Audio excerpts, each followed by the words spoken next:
నగర వీధుల్లో ఒక బిచ్చగాడు దొరికినదేదో తిని అరుగుమీద పడుకుని జీవనం సాగిస్తున్నాడు. కోరికలు లేవు, ఆశలు లేవు.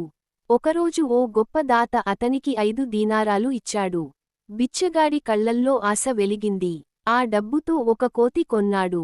ఇది ఆడిస్తే ఇంకా సంపాదిస్తా అని ఊహించాడు. ఆ రాత్రి కోతి ఒక్కసారిగా అందమైన యువకుడిగా మారింది. ఇద్దరికీ భోజనం తెమ్ము అంటూ ఒక బంగారు నాణెం ఇచ్చాడు యువకుడు. యువకుడు డబ్బుసంచి సృష్టించి నగరంలో గొప్ప మేడ కిరాయికి తీసుకున్నాడు. బిచ్చగాడికి ధైర్యం, దర్పం నేర్పాడు యువకుడు. యువకుడి సలహా మేరకు రాజుగారిని కలిసి వజ్రాలు బహుకరించాడు. రాజు అంగీకరించాడు. రాజకుమార్తెతో బిచ్చగాడి వివాహం జరిగింది. నీకు ఏ ఉపకారం చేయాలి అని అడిగాడు బిచ్చగాడు. యువకుడు కోరింది ఒక్కటే, నీ భార్య చేతికున్న తావీజు.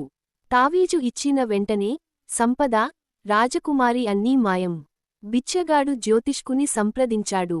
ఎడారికి వెళ్లమని సూచించాడు. ఎడారిలో కాగడాలు నడుస్తూ గాల్లో తేలే పల్లకీ కనిపించింది. జ్యోతిష్కుడు ఇచ్చిన రేఖను చూపించాడు. మంత్రశక్తులతో కోతి యువకుణ్ణి పిలిపించారు. ఆజ్ఞ ధిక్కరించినందుకు అతన్ని పాతాళానికి తోసేశారు. తావీజు తిరిగి బిచ్చగాడి చేతికి వచ్చింది. అసలు మహిమంతా తావీజులోనే. సంపద, రాజకుమార్తె మళ్లీ అతనికి దక్కాయి. ఆ తర్వాత అతడు ఎప్పుడూ తావీజును తొలగించలేదు. మోసం చేసినవారిపై అంధ విశ్వాసం పెట్టకూడదనే పాఠం అతనికి తెలిసింది.